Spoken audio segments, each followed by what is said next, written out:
Sebab Kau Tuhan yang menjaga hidupku. Sebab Kau Tuhan yang menjaga hidupku. Sebab Kau Tuhan yang menjaga hidupku. Bapa dalam surga, terima kasih Bapa yang percaya bahwa Engkaulah Allah yang selalu dan terus menjaga hidup setiap kami Bapa. Dari hal yang sepele Kau perhatikan kami. Kami sadar betapa Engkau mengasihi setiap kami Bapa. Ajar kami juga untuk kami bisa lebih mengasihi-Mu lagi Bapa. Ajar kami untuk kami bisa hidup sesuai dengan kebenaran firman-Mu Bapa. Supaya hati-Mu disenangkan, hati-Mu disukakan. Biarlah kami terus berkenan kepada-Mu Tuhan. Terima kasih Bapa, terima kasih. Ajar kami Bapa untuk dalam setiap ibadah kami belajar hal yang lebih membuat kami mendekat kepada-Mu Tuhan. Kami sudah memuji menyembah-Mu Tuhan, kini tiba saatnya Bapa kami ingin mendengarkan sabda-Mu Bapa. Kau berkati Bapa supaya apa yang kami dengar tidak hanya kami mengerti, tapi kami boleh melakukan dan tertanam dalam kehidupan kami, sehingga kami semakin serupa dengan Engkau Tuhan. Terima kasih Bapa, sembunyikan hamba-Mu di balik salib suci-Mu Tuhan. Biarlah Tuhan kuasa menaungi tempat ini Bapa. Biarlah segala kuasa yang tidak berkenan, yang bukan daripada sorga, aku mau tengking patahkan di dalam nama Yesus. Biarlah malam hari ini hanya kuasa-Mu yang mengalir, mengurapi setiap kami, membersihkan hati kami, menyucikan pikiran kami, sehingga hidup kami diubahkan, pikiran kami diperbaharui. Terima kasih Bapak, dalam nama Yesus sama-sama kita katakan amin. Shalom saudara, silakan duduk.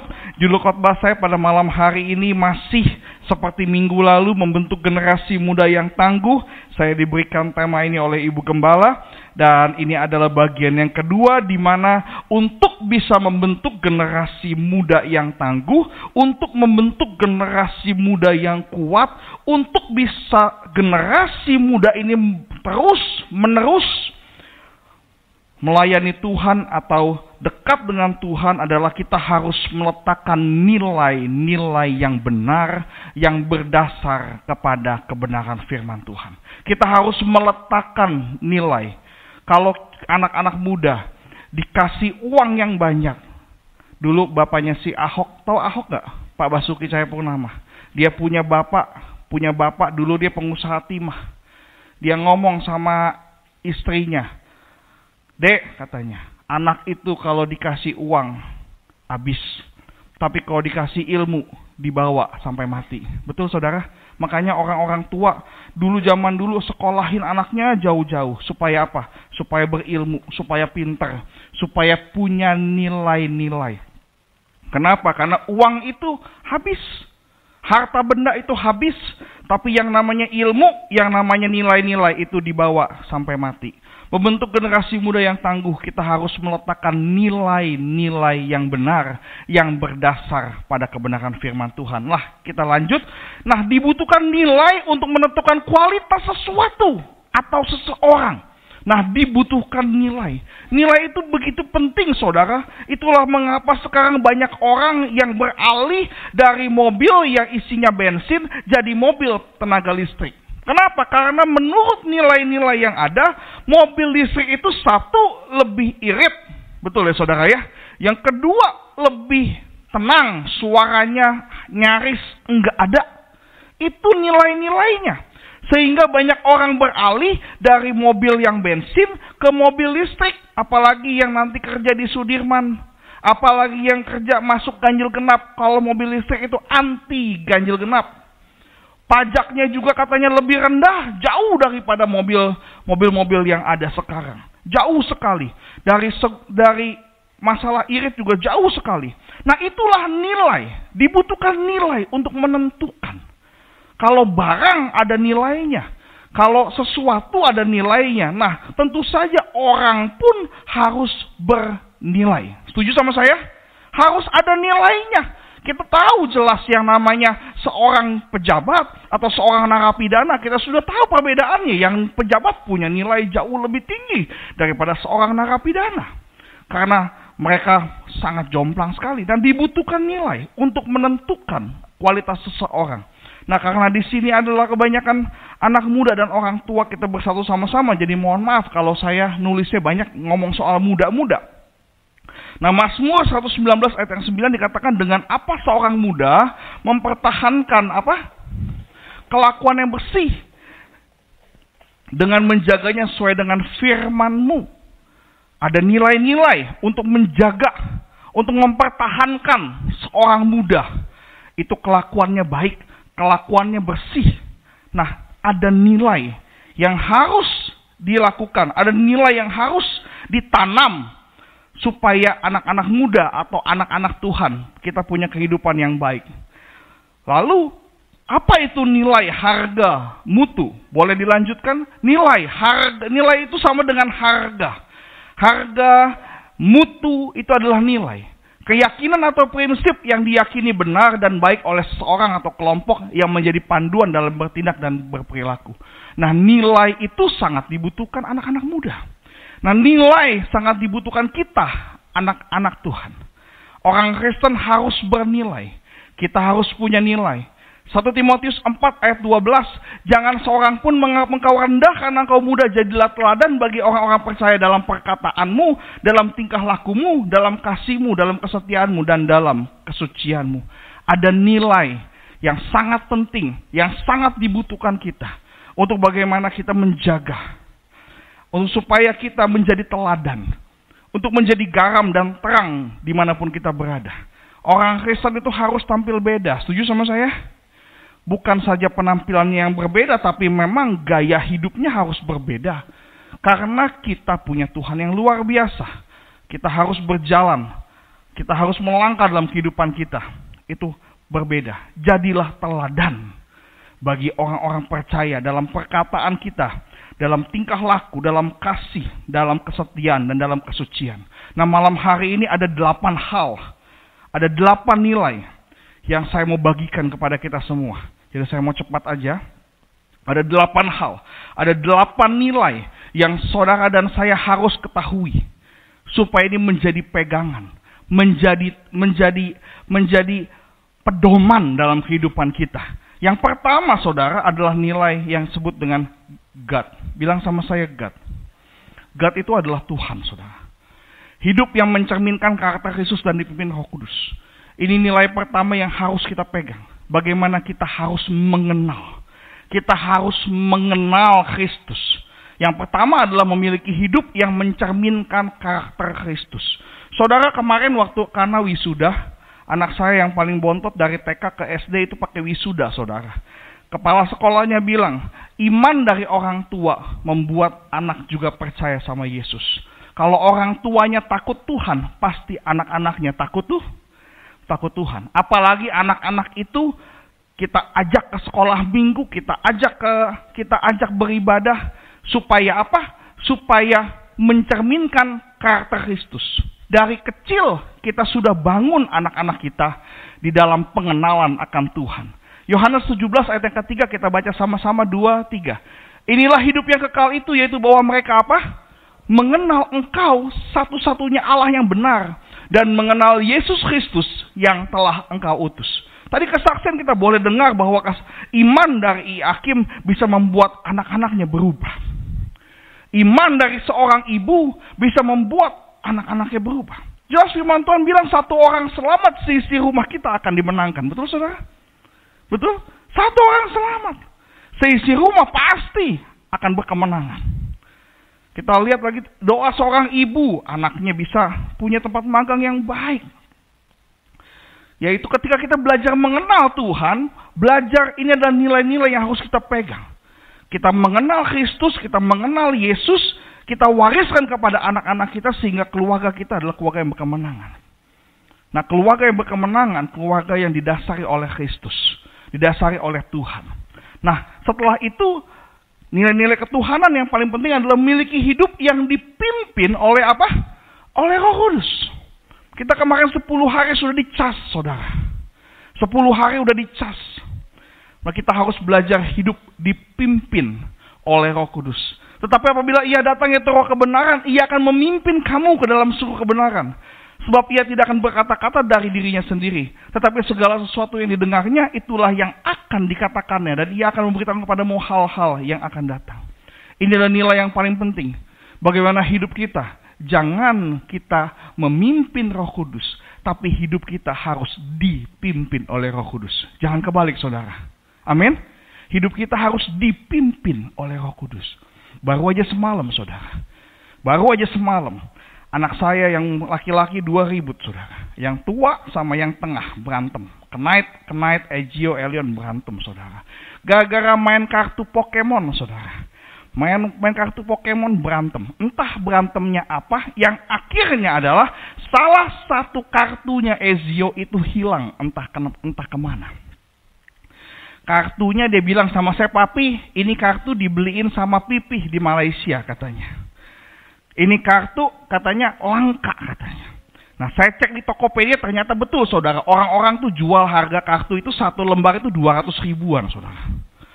Ini kartu mahal, tapi saya nggak beli. Itu dibeliin sama pipinya. Habis itu dia bilang katanya ini kartu mahal katanya. Entah mengapa tiba-tiba Egio pun menangis, saudara. Dia nangis karena kartunya yang bagus itu, kartunya yang langka itu, emang sih bagus kartunya, hilang, saudara. Di situ Elion merasa bersalah karena dialah pelaku utama atas kehilangan kartu tersebut. Jadi mungkin dia berantem, duduk, dia tendang-tendang, akhirnya kartunya itu hilang, saudara.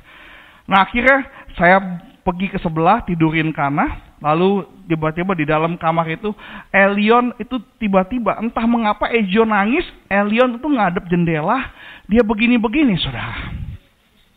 Ini jurus dia begini-begini, saudara.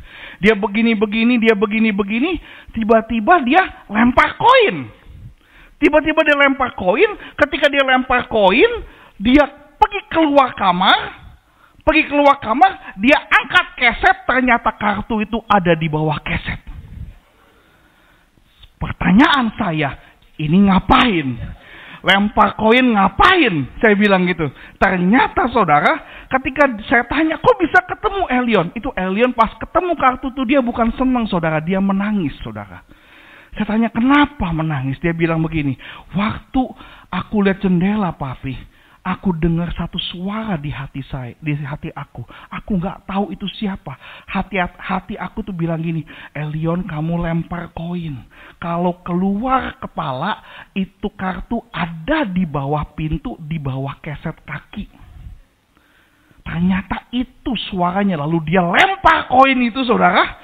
Dia lempar koin itu, benar keluarnya kepala, dia buka pintu, dia angkat keset, itulah kartunya ada di sana. Dia dengan bangga bilang, Egio, kartunya ketemu. Habis kartunya ketemu, dia nangis, dia takut. Itu suara apa? Saya bilang, itu adalah Roh Kudus. Betul, saudara? Itu Roh Kudus yang bimbing dia. Itu adalah Roh Kudus. Makanya saudara, kalau ada apa-apa, tanya sama Tuhan, karena hidup kita harus hidup yang dipimpin oleh Roh Kudus. Setuju sama saya? Amin. Ini nilai yang pertama, nilai ketuhanan, di mana hidup kita harus mengenal Kristus dan hidup kita harus dipimpin oleh Roh Kudus. Apalagi anak-anak muda. Penting anak-anak muda untuk mengenal Yesus. Supaya apa, saudara? Supaya apa anak-anak muda? Supaya apa kenal Tuhan? Halo? Anak-anak muda nggak ada di sini.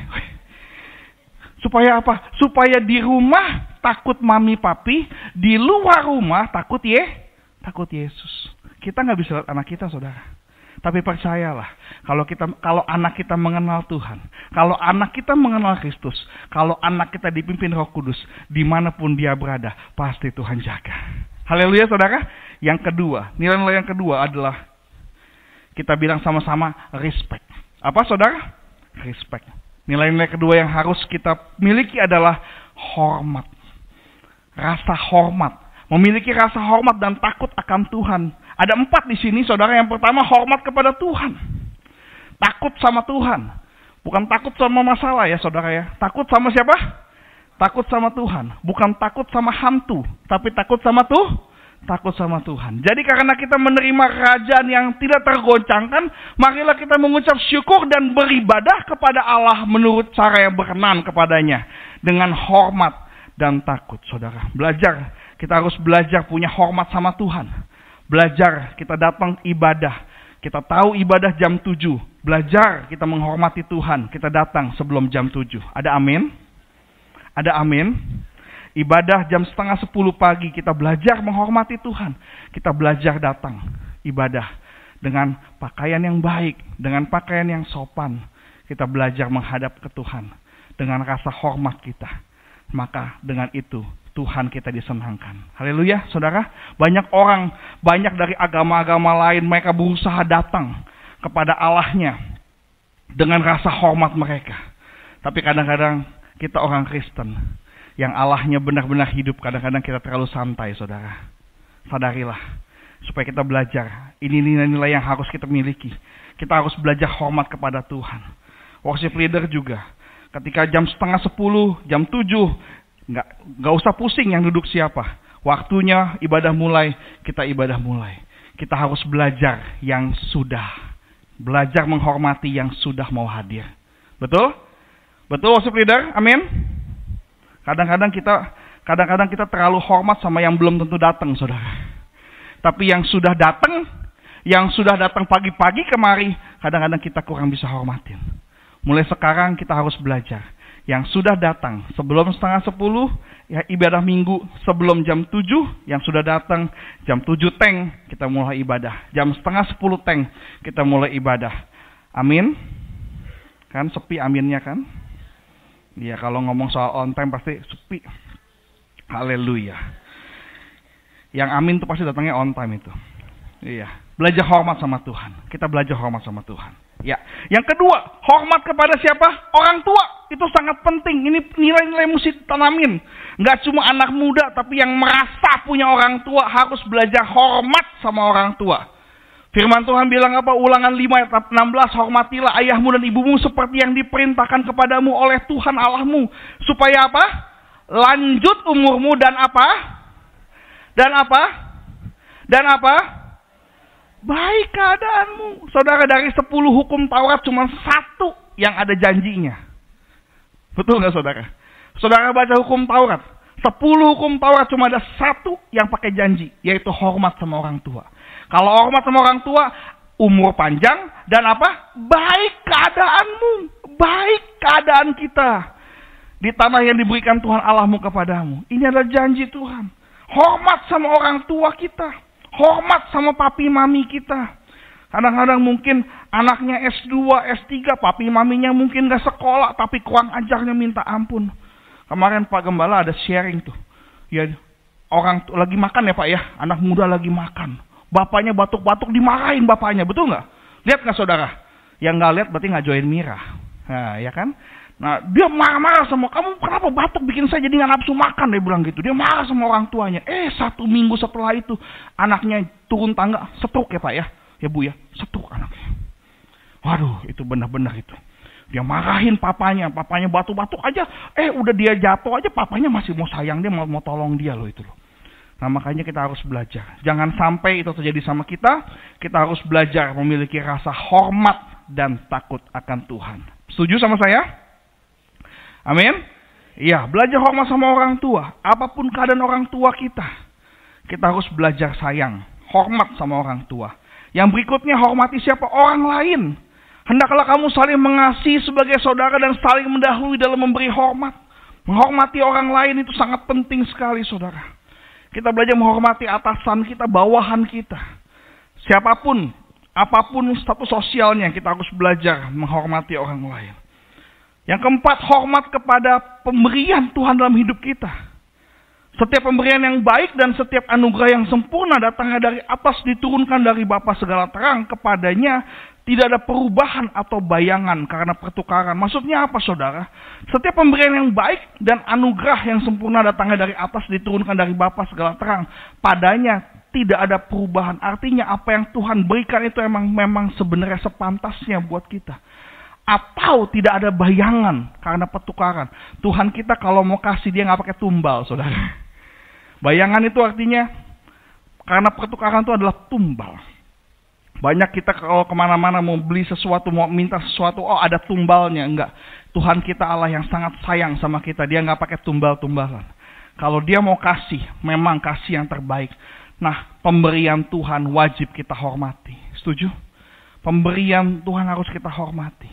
Kalau saya udah kasih duit sama anak saya, dia nggak hormat sama pemberian saya, besok saya nggak mau kasih duit lagi. Betul atau betul? Saya kasih dia 50.000, dia pergi ngerokok, itu menghancurkan hati saya. Dia pakai uangnya untuk apa? Untuk berjudi. itu menyakitkan hati saya. Jadi jangan tanya kenapa saya belum diberkati Tuhan. Kita nggak bisa hormati apa yang Tuhan kasih. Tapi kalau kita hormati apa yang Tuhan kasih sama kita, uang yang Tuhan kasih sama kita, kita hormati uang itu, kita pakai dengan hal yang baik, kita berikan kepada Tuhan, kita pakai untuk menyenangkan hati Tuhan, kita pakai untuk bangun keluarga kita pakai untuk bangun gereja, untuk menolong anak-anak yang bersekolah. Itu adalah hal yang sangat membanggakan buat Tuhan. Nah, itu adalah bagaimana kita mau diberkati Tuhan. Penting kita menghormati kepada pemberian Tuhan dalam hidup kita. Yang berikutnya saudara, yang ketiga, nilai-nilai yang ketiga yang mesti kita pelajari adalah, kita bilang sama-sama apa? Excellent. Excellent itu artinya memberikan dan selalu melakukan yang terbaik buat Tuhan. Apapun juga yang kamu perbuatlah dengan segenap hatimu seperti siapa? Untuk Tuhan, bukan untuk manusia. Mungkin kau punya bos di sekolah, punya bos di kantor. Tapi apapun kerjaan yang kau punya, lakukan itu untuk Tuhan. Artinya kita lakukan yang terbaik buat Tuhan. Kita lakukan yang luar biasa buat Tuhan. Excellent. Luar biasa, sungguh-sungguh melayani. Saudara ingat tukang parkir namanya Lukas, saudara? Yang saya pernah cerita di sini. Iya, si Lukas dulu waktu terima duit, bisa parkir, boleh bayar, itu dia songong benar, saudara. Kalau saya naik motor tuh dia, parkir sebelah sana bibirnya, nunjuknya ke sana, parkir sana. Pas giliran Alfamart udah nggak boleh parkir, nggak boleh bayar parkir, dia begitu luar biasa. Pak, silakan Pak. Kita keluar Alfamart aja, jangan lupa kunci dompet semua ya Pak ya, jangan sampai lupa, hati-hati di jalan. Dia begitu baik, dia melayani begitu baik. Sehingga akhirnya kita mau kasih dia duit. Excellent. Belajar memberikan dan selalu melakukan yang terbaik buat Tuhan. Dapat tugas di kantor, dapat tugas di sekolah, dapat tugas di kuliah. Lakukan yang terbaik. Ini nilai-nilai yang perlu kita lakukan. Nilai-nilai yang perlu kita punya. Dan memiliki hati melayani di kehidupan kita. Nah, lawannya melayani adalah mentingin diri sendiri. Lawannya kita melayani adalah mementingkan diri sendiri. Sebab di mana ada iri hati dan mementingkan diri sendiri, di situ ada kekacauan dan segala macam perbuatan jahat. Kalau kita balik firman Tuhan Yakobus 3:16, di mana ada kemurahan hati dan mementingkan orang lain, pasti di situ ada kedamaian. Amin, saudara. Lawannya kita iri hati, mentingin diri sendiri adalah kita harus belajar melayani orang lain. Kita harus belajar melakukan yang terbaik buat orang lain. Enggak sekedar saya, aku, me. Tapi kita belajar untuk kita melayani orang lain. Belajar melayani sesama kita. Punya spirit of excellence. Punya jiwa yang selalu ingin memberikan yang terbaik. Memberikan yang terbaik. Selanjutnya, yang keempat saudara. Adalah apa? Generosity. Nilai-nilai yang sangat penting. Yang kita mesti miliki adalah kemurahan hati. Dikatakan dalam Lukas 6 ayat 36, hendaklah kamu murah hati sama seperti Bapamu adalah murah hati. Bapa kita murah hati. Oleh sebab itu anaknya harus belajar murah hati. Orang yang suka memberi pasti akan diberi. Yuk kita baca sama-sama Lukas 6 ayat 38 dikatakan, berilah maka kamu akan diberi. Suatu takaran yang baik, yang dipadatkan, yang digoncang, dan yang tumpah keluar akan dicurahkan ke dalam apa? Ribaanmu. Sebab ukuran yang kamu pakai untuk mengukur akan diukurkan sama kamu. Ini firman Tuhan. Ukuran yang kamu pakai untuk mengukur akan diukurkan sama kita. Ukuran yang kita pakai untuk kita pakai buat mengukur orang. Oh kamu sekian, itu akan diukurkan balik sama kita. Tapi kalau orang yang bermurah hati, yang mau memberi, yang mau bermurah hati memberi, lihat hidupnya luar biasa saudara. Nggak pernah saya lihat orang yang suka memberi dia malah kekurangan. Tidak ada. Tapi orang yang terus memberi. Firman Tuhan bilang apa? Orang yang suka memberi akan diberi. Ukuran yang kamu pakai untuk mengukur akan diukurkan kepada kamu. Jadi jangan bilang Tuhan pelit. Kadang-kadang kita juga suka pelit, saudara. Kolekte aja dari dulu sekarang selama-lamanya. Gregorio udah 25 tahun dari awal gereja. 2.000 sampai sekarang 2.000 rupiah. Nggak pernah berubah. Yang kolektenya 2.000 boleh bilang amin. Kalau nggak ada, saudara, haleluya. Di sini kolektenya di atas 20.000. Kok ngomongin kolekte ya? Iya, kalau orang yang suka memberi akan diberi. Ukuran yang kamu pakai untuk mengukur akan diukurkan kepada kamu. Ini firman Tuhan. Nah, Matius 7 ayat 12, segala sesuatu yang kamu kendaki supaya orang perbuat kepadamu, perbuatlah juga kepada mereka. Itulah seluruh hukum Taurat dan kitab para nabi. Belajar miliki kemurahan hati. Nilai-nilai kemurahan hati harus ada dimiliki oleh setiap kita. Kalau kita mau diperlakukan baik, kita harus belajar memperlakukan orang juga dengan baik. Setuju? Setuju? Kalau kita mau dijahatin orang, ya dijahat aja sama orang. Kita pasti dijahatin orang. Saya percaya semua kita senang diperlakukan baik. Amin? Amin. Oleh sebab itu mulai malam hari ini, punya kemurahan hati, berbuat baik sama orang. Pasti akan ada kebaikan yang Tuhan boleh berikan kepada setiap kita. Yang keberapa ini? Yang kelima, saudara. Obedience. Belajar apa? Ketaatan. Ketaatan bahkan dalam hal kecil. Saudara, saya mau bilang kalau disuruh kesaksian, jangan takut bosen. Saya paling senang dengan ceritanya Ilitan.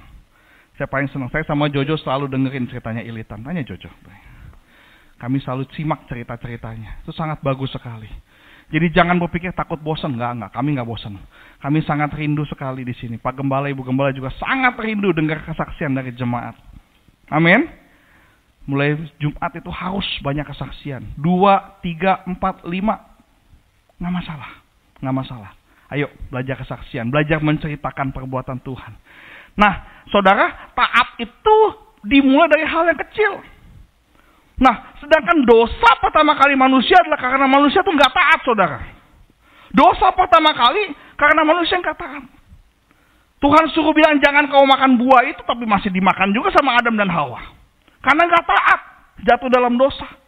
Nah, karena ketidaktaatan Adam, manusia jatuh dalam dosa. Tetapi karena ketaatan Yesus, manusia diselamatkan. Ini kejadian di 2 taman. Di Taman Eden, manusia nggak taat. Jatuh dalam dosa. Di Taman Getsemani, Yesus berlutut. Dia berdoa sampai bercucuran darah. Karena ketaatan Yesus, saudara dan saya diselamatkan. Nah, kita harus juga punya ketaatan, saudara. Kita mesti belajar yang namanya ketaatan. Taat itu apa? Melakukan sesuai yang diperintahkan. Bisa dipercaya. Saya punya teman, saudara, pagi naik pesawat, malam pulang naik pesawat.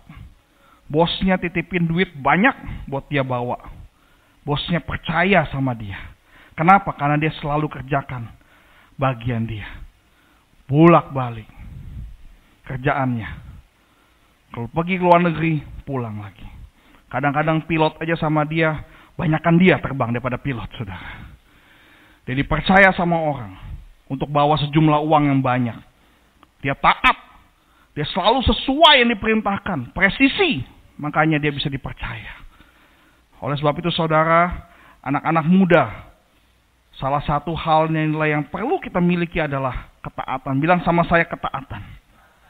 Nah, Amsal 28 ayat 20 dikatakan orang yang dapat dipercaya. Apa, saudara? Apa, saudara? Mendapat banyak berkat. Tetapi orang yang ingin cepat menjadi kaya tidak akan luput dari hukuman. Kita belajar untuk bisa dipercaya. Karena firman Tuhan bilang orang yang dapat dipercaya mendapat banyak berkat. Kalau mau dipercaya, belajar taat. Belajar apa? Belajar taat. Belajar dengar-dengaran. Belajar dengar firman Tuhan. Mana mau taat? Firman Tuhan aja main handphone. Gimana mau diberkati Tuhan? Dengar firman aja masih main handphone. Ditegur aja masih main handphone. Orang yang dapat dipercaya mendapat banyak berkat. Belajar taat. Belajar setia. Orang yang setia dalam perkara kecil dipercaya untuk perkara yang besar. Barang siapa setia dalam perkara-perkara kecil, ia setia juga dalam perkara-perkara besar. Dan barang siapa tidak benar dalam perkara-perkara kecil, ia tidak benar juga dalam perkara-perkara yang besar. Belajar taat dari hal yang sepele. Belajar taat dari hal yang kecil. Orang yang setia dalam perkara kecil, ia juga setia dalam perkara yang besar. Kalau nggak benar dari yang kecil, sampai besar juga nggak benar. Belajar perkara kecil. Dari hal yang sepele dipercaya sama kita. Dikasih 5 talenta, 2 talenta, 1 talenta. Yang 5 talenta dikerjakan jadi 10. Yang 2 dikerjakan jadi 4. Yang 1 dikubur. Apa yang terjadi, saudara? Gak dapat apa-apa. Dia bilang, hai hambaku yang jahat, masuk ke penghakiman. Tapi yang 2 jadi 4, 5 jadi 10, masuk ke dalam kebahagiaan Tuhan. Belajar taat. Belajar taat sama firman Tuhan. Belajar dengar sama firman Tuhan. Yang berikutnya, yang keenam, kita belajar apa, saudara? Responsibility, tanggung jawab. Dan mempertahankan komitmen. Bertanggung jawab atas semua yang Tuhan berikan pada hidup kita. Karena pada akhirnya kita semua yang akan diminta pertanggungjawaban. Belajar bertanggung jawab dengan apa yang kita pilih hari-hari ini. Yang belum punya pacar, yang sudah punya pacar, yang sudah berkeluarga harus memiliki rasa tanggung jawab. Beda-beda. Yang belum menikah, tanggung jawab sama kerjaannya. Yang sudah punya pacar, ada tanggung jawab sama kerjaan, tanggung jawab sama pacar. Yang sudah married, bertanggung jawab sama kerjaan, sama istri, anak-anak, mertua. Banyak. Harus belajar bertanggung jawab. Bertanggung jawab atas semua yang Tuhan berikan sama hidup kita. Ibrani 4 ayat 13, dan tidak ada suatu makhluk pun yang tersembunyi di hadapannya. Sebab segala sesuatu telanjang dan terbuka depan mata Dia. Yang kepadanya kita harus berikan pertanggungjawaban. Hidup ini adalah pilihan, saudara. Belajar bertanggung jawab dan mempertahankan komitmen kita. Penting, saudara. Ini kita belajar untuk tidak berkompromi dengan dosa. Kita nggak berkompromi. Kita nggak mau menyimpang ke kiri dan ke kanan. Kita harus terus di jalurnya kita. Boleh pilih. Kita pilih A, kita pilih B, kita pilih C, terserah. Tapi kita harus bertanggung jawab sama pilihan kita. Dan kita harus belajar mempertanggungjawabkan dan mempertahankan komitmen yang sudah kita pilih. Kalau di sini saudara dipilih untuk melayani Tuhan, ayo komitmen. Bertanggung jawab dengan tugasnya. Miliki nilai untuk mempertahankan komitmen sampai akhir. Yang ketujuh, saudara, adalah evangelism. Yaitu apa? Menginjil. Hati untuk menginjil. Dan gereja ini adalah gereja yang banyak penginjilannya, saudara. Dan ketika saya datang ke gereja ini pertama kali itu, banyak misi. Banyak pergi penginjilan. Karena emang itulah yang harus dikehendaki. Karena itu pergilah jadikanlah semua bangsa muridku dan baptislah mereka dalam nama Bapa dan Anak dan Roh Kudus. Dan ajarlah mereka melakukan segala sesuatu yang telah kuperintahkan kepadamu. Dan ketahuilah aku menyertai kamu senantiasa sampai kepada akhir zaman. Ini adalah amanat agung, saudara. Nggak cuma anak-anak muda, tapi gereja harus punya komitmen ini. Gereja harus punya nilai ini. Memiliki hati untuk menginjil. Jadilah berkat bukan hanya dari perkataan, tapi dari perbuatan. Sebab apa, saudara? Dari buahnya lah pohon itu dikenal. Matius 12 ayat 33, jikalau suatu pohon kamu katakan baik, maka baik pula buahnya. Jikalau suatu pohon kamu katakan tidak baik, maka tidak baik pula buahnya. Sebab dari buahnya pohon itu dikenal. Sebab dari buahnya pohon itu dikenal. Kalau pohon itu adalah Yesus, buahnya itu adalah saudara dan saya. Amin. Dan kehidupan kita pun juga gitu. Apa yang kita lakukan harus manis. Harus orang diberkati. Kita jadi contoh. Jadi surat terbuka. Supaya orang mengenal Tuhan bukan dari perkataan kita, tapi dari perbuatan kita. Kita belajar menjadi garam dan terang. Memiliki hati untuk menginjil. Mau saudara? Mau ya?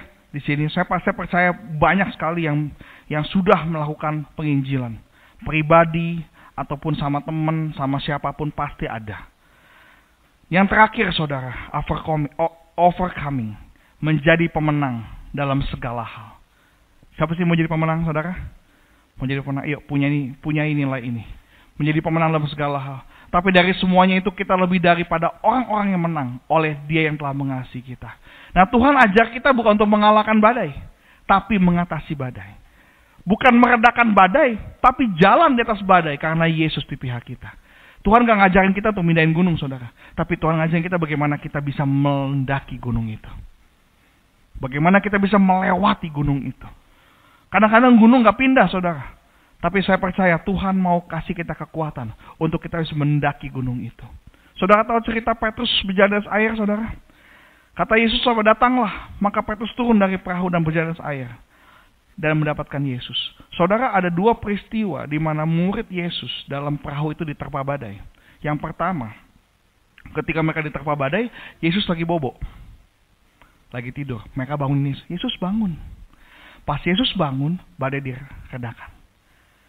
Mungkin pada saat itu, level murid-murid masih level sekolah minggu, saudara. Yesus mau turun tangan untuk meredakan badai.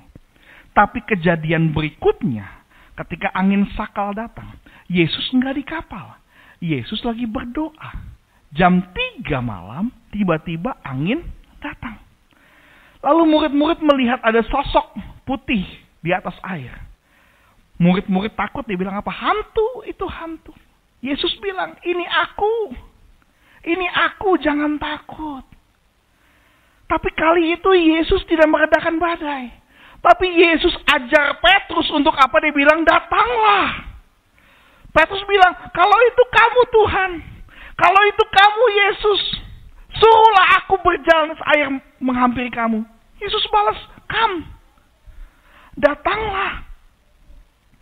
Maka Petrus turun dari perahu dan berjalan di atas air mendapatkan Yesus. Selanjutnya ketika dirasa angin kencang, maka Petrus tenggelam. Kadang-kadang saudara, Tuhan gak mau ajak kita jadi kecil terus. Tapi Tuhan mau ajak kita untuk punya mental pemenang. Enggak cuma dibantuin, tapi Tuhan mau, ayo jalan. Hari ini kau mungkin punya masalah. Kau teriak, Tuhan saya punya masalah. Ayo jalan. Ada saya, ayo jalan. Jangan diem di tempat. Kadang-kadang karena masalah besar, kita nggak tahu apa yang kita mesti lakukan, kita diem di tempat, saudara. Tapi malam hari ini Yesus mau ajak kita, ayo, datanglah. Tuhan mau ajak kita untuk mengatasi badai. Tuhan mau ajak kita untuk apa? Bisa mendaki gunung. Bukan badainya. Pemenang itu adalah bukan merubah badainya. Mukjizat itu bukan merubah badai. Mukjizat itu bukan mindahin gunung. Tapi mukjizat itu adalah merubah hidup kita. Untuk bagaimana kita menghadapi badai, kita menang. Menghadapi gunung, kita menang. Amin, saudara. Kalau saudara mau menghadapi mukjizat hari-hari ini, bukan masalah mukjizatnya. Saudara dan saya kita mesti diubahkan. Untuk kita bisa bertahan melawan persoalan itu. Tekanan kiri kanan banyak. Tapi kalau kita terus bersama dengan Tuhan, maka kita menjadi pemenang dalam segala hal. Selanjutnya, kesimpulan saya ada 8 saudara. God mengenal karakter Yesus. Respect, hormat. Excellent, lakukan yang terbaik. Generosity, murah hati. Obedience, taat dan setia. Responsibility, tanggung jawab. Evangelism, penginjilan. Overcoming, pemenang. Saudara, dari ke-8 ini, berikutnya, ini adalah kita saudara. Karena semuanya adalah Gregorio. Begitu pertanyaan mereka buat Tuhan kita. Saya percaya saudara dan saya adalah Gregorio. Betul? Kalau kita Gregorio, inilah nilai-nilai yang perlu kita lakukan. Yang perlu kita teladani. Hari ini, izinkan saya mau kenalkan ada 8 nilai-nilai yang perlu kita pegang. Mungkin ini bisa menjadi intisari dalam kehidupan kita. Tuhan mengenal karakter Kristus, respect, hormat, excellent, lakukan yang terbaik. Generosity, murah hati. Obedience, taat dan setia. Responsibility, tanggung jawab. Evangelism, penginjilan. Overcoming, pemenang. Yuk, sama saya ya. Dari atas ya, yang merah aja. 2, 3. Mengenal karakter Kristus, hormat, lakukan yang terbaik. Murah hati, taat dan setia. Tanggung jawab, penginjilan. pemenang. Yuk berdiri saudara, kita baca sama-sama sekali lagi. Supaya jadi teladan, supaya jadi rema buat kita. Ini yang mesti kita kejar. Nilai-nilai Gregorio, nilai-nilai kita. 2, 3, mengenal karakter Kristus. Hormat, lakukan yang terbaik, murah hati, taat dan setia, tanggung jawab, penginjilan, pemenang. Beri tepuk tangan buat Tuhan kita. Biarlah malam hari ini menjadi berkat buat kita semua. Mari kita berdoa. Bapa dalam surga, terima kasih untuk malam hari ini Bapa. Kami belajar banyak hal malam hari ini. Tapi kami percaya Tuhan, biarlah ini menjadi rema dalam kehidupan kami. Kami akan belajar lebih dalam mengenai ke-8 hal ini. Bukan hanya dari firman Tuhan, tapi dari kehidupan kami sehari-hari. Bagaimana kami mau mempraktekkan mengenal Kristus. Bagaimana kami mau praktekkan apa itu hormat. Kami mau melakukan yang terbaik. Kami mau praktek murah hati. Kami mau belajar taat dan setia. Kami mau belajar tanggung jawab. Kami mau belajar untuk menginjil. Kami mau belajar untuk menjadi pemenang. Karena memang kami ditakdirkan untuk menjadi pemenang. Terima kasih Bapak, terima kasih. Biarkan firman ini menjadi rema dalam kehidupan kami. Menjadi penerang dalam kehidupan kami. Biarlah Roh Kudus juga menghibur kami, menolong kami, menuntun kami. Sehingga kami bisa melakukan yang terbaik untuk hormat, kemuliaan bagi nama-Mu. Terima kasih Tuhan Yesus, hamba-Mu saya bicara. Tapi biarlah Kau materaikan firman-Mu pada malam hari ini. Menjadi di hati setiap kami. Supaya kami bisa melakukan kebenaran firman ini. Terima kasih Bapak, terima kasih. Dalam nama Yesus, haleluya, sama-sama kita katakan.